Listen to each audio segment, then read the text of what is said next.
Poland has been a country which has been at the crossroads of Europe. It has seen a lot of changes and, of course, changed the history as well in many ways possible, and currently also playing an important role amidst the crisis in Eastern Europe. So welcome to WION. And my first question to you, and an obvious question, is when it comes to the crisis in Eastern Europe, particularly the Ukraine crisis, what do you think of it? What is your assessment? Your foreign minister was in Moscow, and it looks like things are calming down.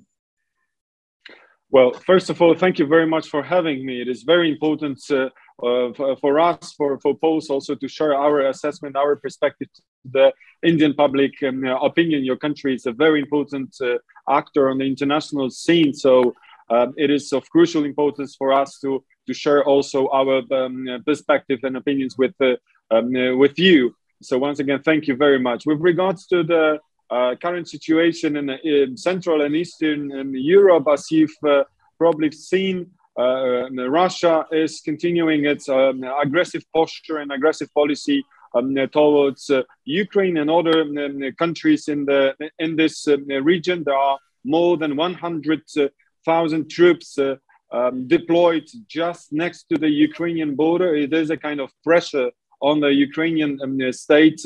The expectations from the Russian side is to somehow stop the possible integration of Ukraine with the European Union, with NATO, with this pro-Western orientation. Ukraine is one of the biggest countries of the post-Soviet area. Russia is not actually very happy with the fact that Ukraine is doing better and better with regard to the cooperation with the West. The living standard of Ukraine may not drop but increase, and it could be also a very bad example for the Russian government.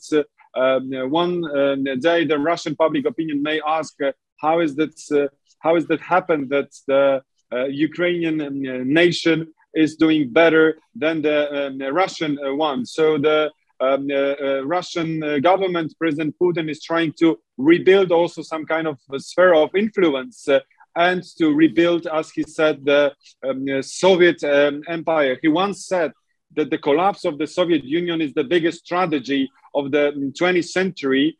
So it seems that Russia is trying to rebuild its position, unfortunately, at cost of sovereign independent countries like Belarus, like Georgia, like Ukraine. We cannot allow we cannot allow that to happen. I mean, to rebuild the Soviet empire based on the not very democratic rules, I would say. We in Poland are very much in favor of the peaceful cooperation, stability, and it should be up to the Ukrainian nation, Ukrainian society to decide about the future of their own country. But sir, do you think that the war clouds have dissipated, in a sense that we know that the Russians are saying that they're pulling back their troops? Now the fact that the planned exercises are over. So are the worries behind us? Well, what we are very much interested in is the final decision of the withdrawing of those troops rather than only announcing it. Once the troops will be sent back home, then we will welcome that kind of decision. So far, we have not noticed de-escalation, rather escalation. Even yesterday, Ukrainian state organization institutions, Ukrainian banking system was attacked in the sphere of cyber. So this aggressive behavior of Russia is being continued rather than, as it's being said, possible de-escalation. We are very much in favor of de-escalation, waiting for the concrete decisions rather than only talking. Of course, as diplomats, we are very much interested in further discussion. I mean, how to find a solution in this dire situation, not at any cost. Of course, we cannot compromise on the international regulations. We cannot compromise on the principles of the democratic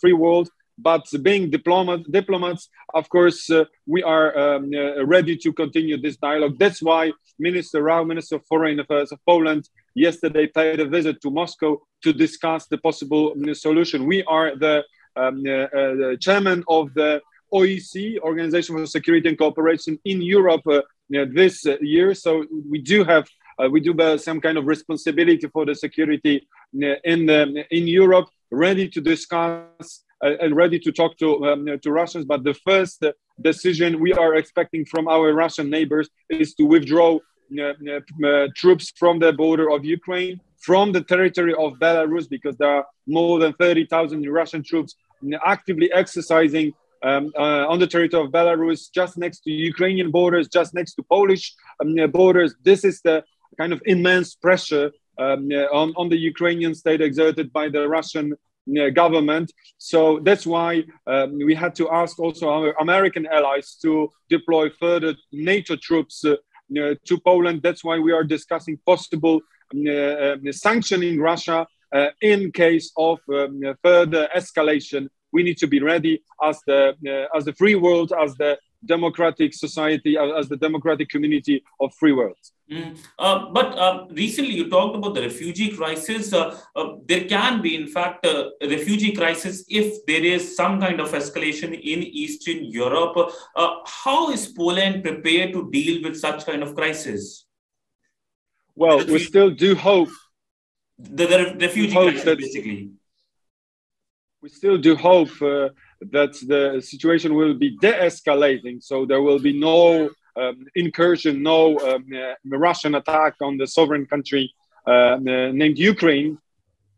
So we're doing our best in order to find a solution. But of course, we need to be prepared for the possible migration flow, possible refugee wave of refugees from Ukraine to Poland. We are trying to be ready, discussing it at the national level down here in Poland, but also at the international level, how to deal with that. But so far, what we should avoid is the panic inside the Ukrainian state. And that is also the decision of the Ukrainian government to stabilize the situation, not to be panicked. And as far as I understand, and as far as I know, Ukrainian people, I've been many times to Ukraine, they are ready to resist, they are ready to defend their independence and sovereignty of the country, not thinking about fleeing the country. But of course, if that happens,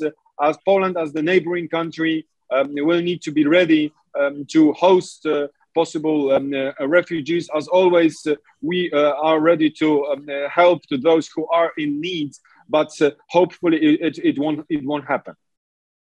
But also, so if you talk about the Russian position, Russia has been saying that it would like to see demilitarization of states in Eastern Europe. That includes your country. What do you like to say about that? Well, let me remind the history of the last 20 years. It was not the Poland or NATO countries attacking other countries, but NATO is the defense alliance. It was Russia dominating other countries. As I said, for example, Belarus. Recently, Russia deployed their troops in Kazakhstan, in Armenia, Azerbaijan. In 2008, Russia attacked the independent state of Georgia, capturing or taking some part of territories of this country. In 2014, it took Russia took Crimea and part of Donbass. So we do have arguments standing behind this feeling that we are very much concerned with this aggressive policy conducted by Russian government. That's why we are deploying as NATO troops on the territory of NATO countries. We are not interested in sending them anywhere else. Poland, Lithuania, Latvia, Estonia, Romania. That was the decision of our governments to invite more allied troops in order to continue the policy of deterrence. What we want to show is to deter Russia and show them that we are ready to defend our country, and we are ready to deter this aggressive policy of Russian state. Sir, India has a close relationship with Moscow and with Washington as well. Both countries have been briefing us about the situation in Eastern Europe. How do you see Indian role when it comes to perhaps pacifying the situation in Eastern Europe, the Ukraine crisis?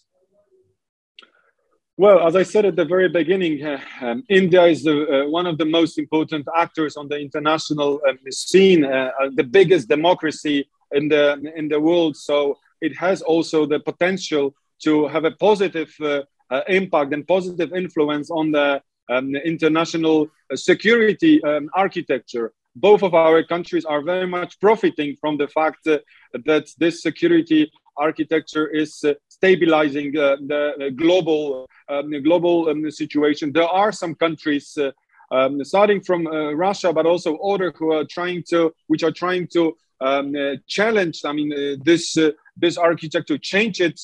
Mostly, these countries are the authoritarian regimes. So, what we need to do as democratic states to continue our cooperation, to continue our dialogue, having in mind also your relatively good relations with those countries, as I said, with authoritarian regimes. There is a place also for the involvement of India in diplomacy. We are very much interested in continuation our dialogue. There have been already several talks and visits of your high officials. Let me remind 2-3 years ago, Minister Przydacz was in Poland discussing also the situation in Eastern and Central Europe. Minister Rao took part in the Rezina Dialogue Conference last years. I hope that there will be the continuation of this good talks discussing how to deal with all those threats and challenges, as I said, based on our principles, on international law, international regulations, to find a way to coexist with those countries. How do you see India and Polish relationship? How do you characterize this relationship? Well, I have to say that I welcome the current state of Polish-Indian relations. They are developing well, and they're not affected by any outstanding issues. Despite the pandemic, the dynamics of our political contacts remains good. It proves that our ties are close, and there is still, as I said, potential for the further development. I've already mentioned several high-level visits. I hope that there will be more consultations, even on a higher level. There are some good historical foundations for that. We still very much remember the fact that quite significant number of Polish migrants or refugees from Siberia during the World War II were hosted, received by the Indian population, by the Indian high officials on your territory. There are several thousands of Indian students in Poland, quite significant Polish business community in your beautiful country. I hope that we will even foster our cooperation. To do that, what we need to do is to bring back the direct flight between Warsaw and New Delhi, or Warsaw and Mumbai. As you know, a couple of years ago, we launched a new direct flight by Lot Polish Airlines directly from Warsaw to your capital. I had the pleasure and honor to open this direct flight. Unfortunately, due to the fact of problems with pandemic, of course, we had to stop this direct connection. But I do really hope that we will bring it back in order to offer our citizens to have a better people-to-people contact, because finally, this is the most important thing in the relations between the countries. More Indian students or business people are very much welcome in Poland, and I hope that also Polish community will be welcome even in more significant numbers in your country. And then finally, of course, the culture. In Poland, we have a lot of big fans of your movies, of your cinema industry. There have been already several films shot in Poland. We do hope that this will be continued. So talking about the cultural relationship, you pointed about the movies being talked about, watched in your country. Recently, a Polish national got the highest award, the Padma Award as well. How do you plan to carry forward this cultural relationship? Well, as I said, I mean, Bollywood is very much popular in Poland, and we do hope that we will find even more opportunities to explore this part of our relations. You've mentioned the former ambassador of Poland was granted with a very important prize in India, or award in India, that shows that those academics, politicians, or diplomats, their work and their job is very much acknowledged by the Indian government, Indian society. We need to find even more opportunities in order to, as I said, explore this part of our relations. Poles are very much interested in Indian culture, and I'm pretty sure that there are many Indians also very much interested in further cooperation with regard to that. So moving from India to your part of the world again, Belarus was in the headlines recently. The migration crisis was something that got the world's attention. We saw the visuals.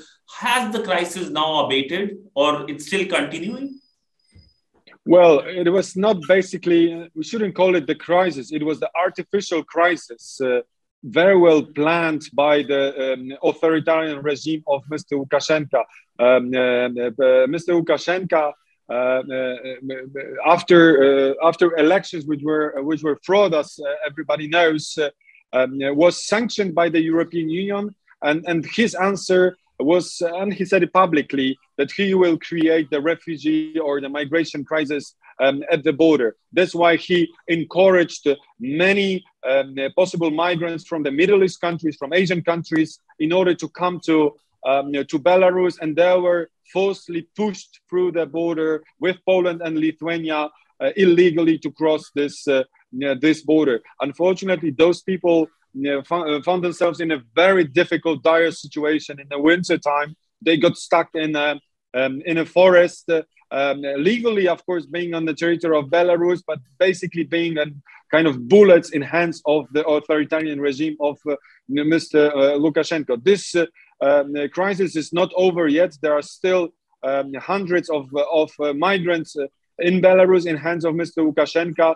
waiting probably for the right momentum to be pushed through the border. So let me also tell you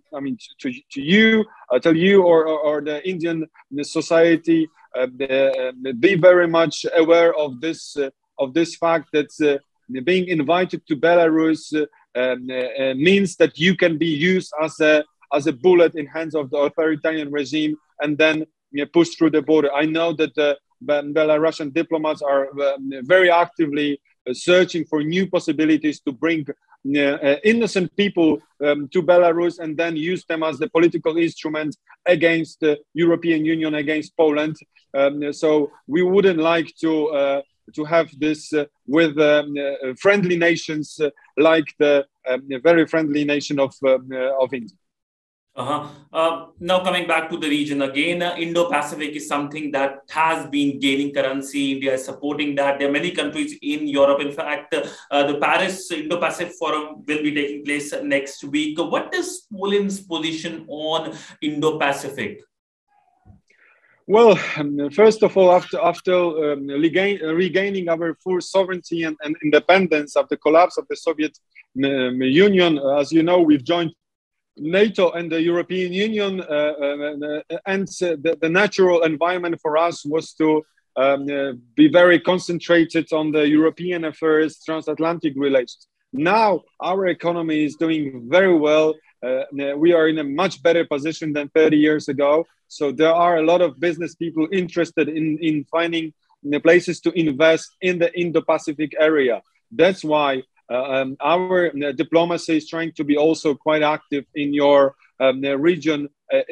We are reopening our embassies. Of course, in New Delhi, it was open many years ago. But even recently, in several countries of your region, we reopened our embassy with the wish to be more active, more present down here. And I think there is a room also for the better relations with those countries, countries of Indo-Pacific. I know that China is trying to challenge several things in the Indo-Pacific area.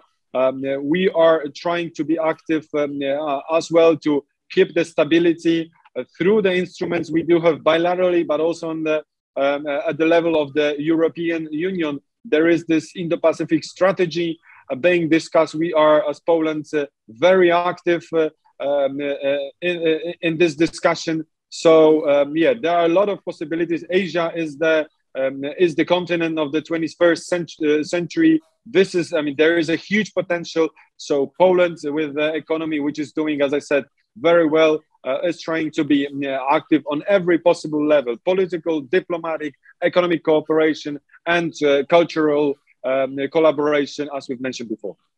You mentioned about China. China is perhaps the biggest worry, not only in the Indo-Pacific, in the world. It has been aggressive with India, with Taiwan, with many countries in the region.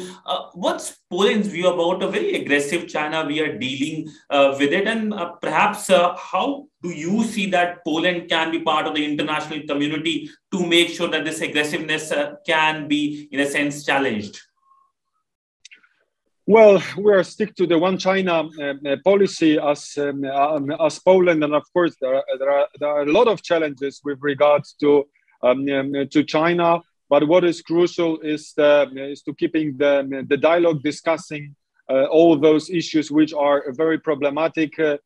Just like with other countries, we know that India is in a good contact with Moscow, although we do not perceive Moscow's behavior as very constructive, let me put it diplomatically, in our region. So we are also trying to be active in keeping the dialogue with Beijing. President Duda recently paid a visit to China during the Olympic Games, of course, to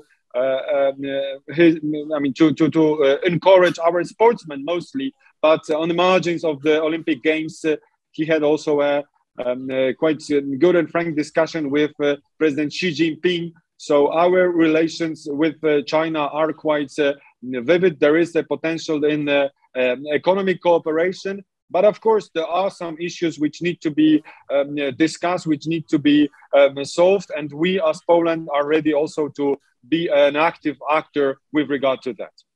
So my final question is on the changes we have seen regarding to Taiwan. Many of your neighbors, Lithuania and others, have been increasing their engagement with Taiwan. There is groundswell support for Taiwan in Asia, including here in India, people to people largely. What is your view about about Taiwan and perhaps increasing engagement with Taiwan?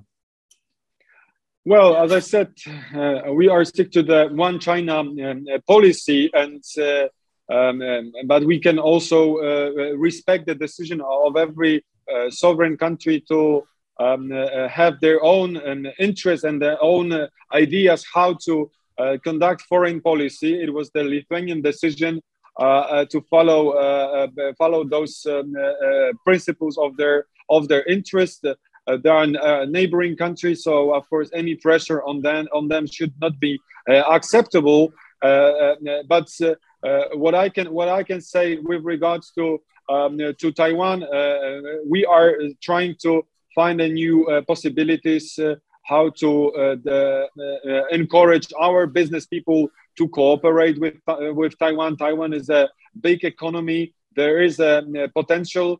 So at the economic level, of course, we are ready to cooperate with Taipei.